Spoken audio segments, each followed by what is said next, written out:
Horses from across South Florida are being mistreated, abused, even slaughtered for meat. It's indescribable. From a former racing thoroughbred with a legendary background to pets stolen, some tied up and butchered in their stalls. People know that this is what's going on with people's pets. In a 2-month-long CIU investigation you can't see anywhere else, Jeff Burnside follows the disturbing clues to reveal a bloody South Florida secret. Watch The Last Ride, tonight at 7 and 11 on NBC 6 HD.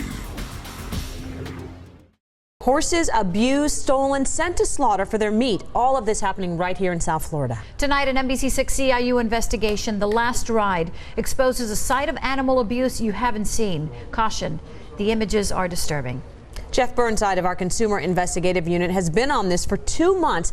He's in our newsroom tonight with the latest on this story. Jeff? Since 2007, it's been illegal to slaughter horses commercially and sell the horse meat. But we've learned the black market remains, threatening even the most unlikely horses. It was a sad place in Northwest Dade, even for police and volunteers raiding this slaughter farm and seizing animals. Authorities suspected horses were being illegally slaughtered here for human consumption. Barely alive that June day was this starving horse. Rotting flesh, open sores, broken leg, a contagious disease strangling it from the inside. Rather than put him out of his misery, Richard Couto saw hope. We knew that we could save this horse. Couto doesn't look like an animal lover, but he and others at the Society for the Prevention of Cruelty to Animals worked tirelessly and brought this horse back from the brink. On this day, for the first time, the horse gets to run on that healed leg at full speed. And what a difference. Yeah, really night and day. Night and day. You know, it just shows you what a little bit of love and a little bit of food and a little bit of therapy can do for an injured horse. At the SPCA sanctuaries, where other rescued animals include this horse and its day-old foal, something surprising was found under his lip. A tattoo indicating a registered thoroughbred racehorse. NBC6 confirmed his name was Freedom's Flight, whose vaunted bloodline includes Secretariat and Seattle Slew, two of the greatest thoroughbreds of all time. So how could Freedom's Flight, with his enormous potential, end up in a slaughterhouse? And how could the glitzy world of thoroughbred racing allow it? Freedom's Flight. Gulfstream Park, April 4. Freedom's Flight cracks a leg bone right about there. Incredibly continues and finishes third. But he is finished with racing. NBC6 learned wealthy owner Herman Heinlein gave the expensive horse. He was a nice horse. He was real pretty.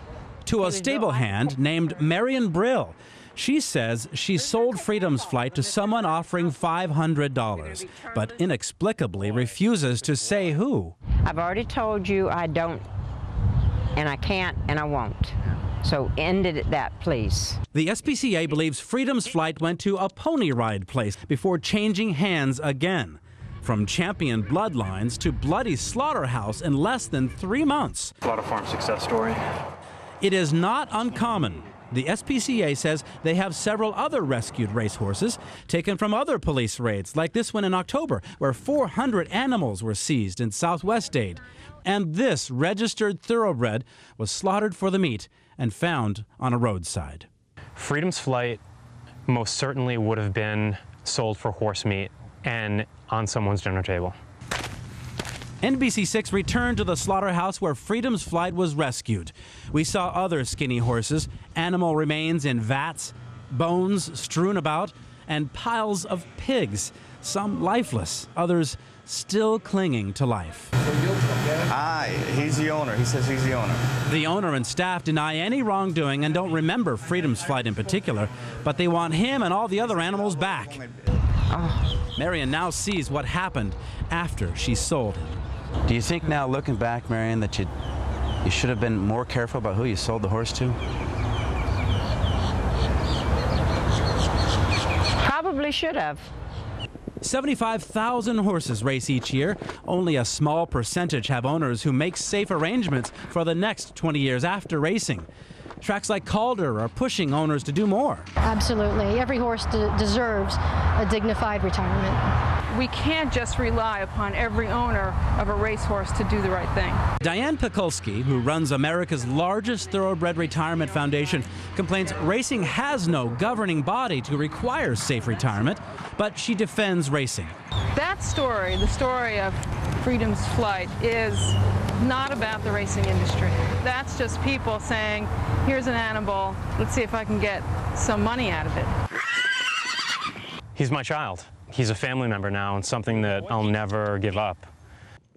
But you can help the SPCA. Go to NBCMiami.com for info. Police never cited those slaughterhouses for illegally slaughtering horses, but we've uncovered thieves are stealing horses and slaughtering them for the horse meat. That tomorrow. Jeff Burnside, South Florida Tonight. Horses around South Florida, from pets to former racing thoroughbreds, found slaughtered even in their own stalls. The NBC6 Consumer Investigative Unit is exposing this growing and grim practice, horses on the last ride. The CIU's Jeff Burnside is here live with more of his 2-month investigation. Jeff? Well, the people in our investigation want you to see this story, even though the images are disturbing, very disturbing, but necessary to convey the sadness and the cruelty to the horses stolen, often winding up on someone's dinner plate. So please watch. Meet Playboy, one lucky horse. I kid. Susan Ruiz was awakened one morning to find a thief walking her horse down the street.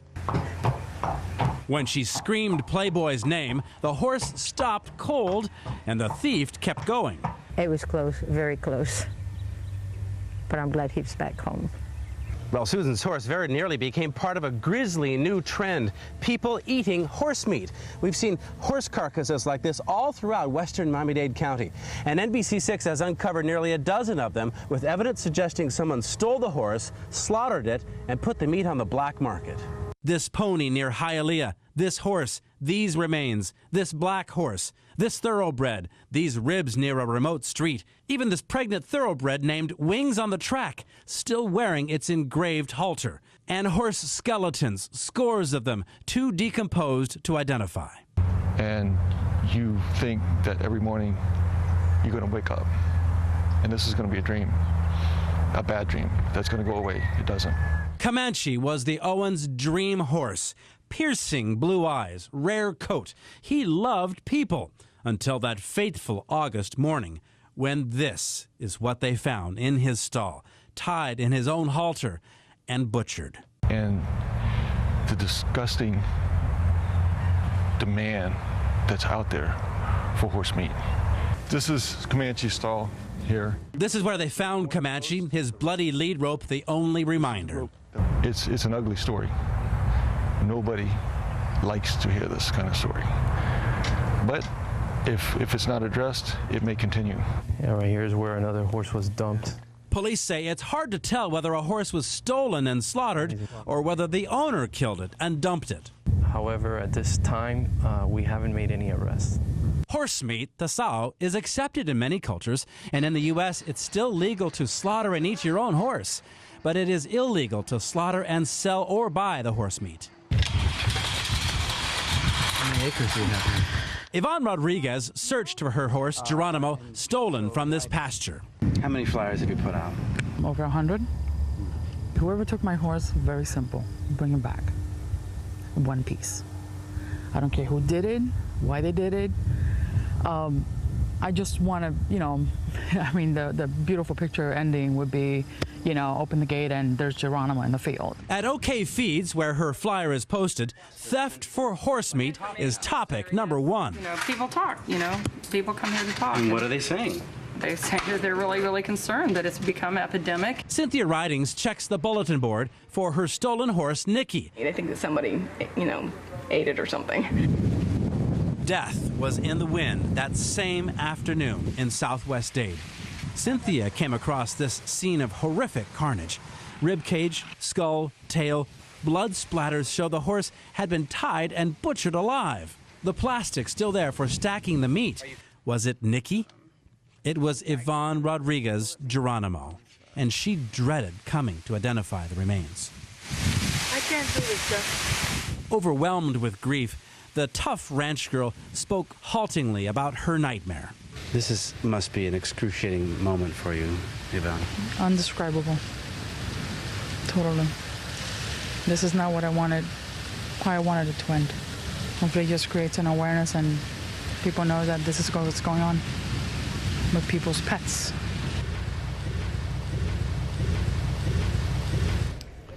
Well, our hearts go out to Yvonne and Alan. As a result of our investigation, the Humane Society of the United States has a $2,500 reward in the case of Comanche and Geronimo. Go to helpthehorses.com. The SPCA is warning horse owners, especially horses with exotic coats, be watchful. Jeff Burnside, South Florida Nightly News.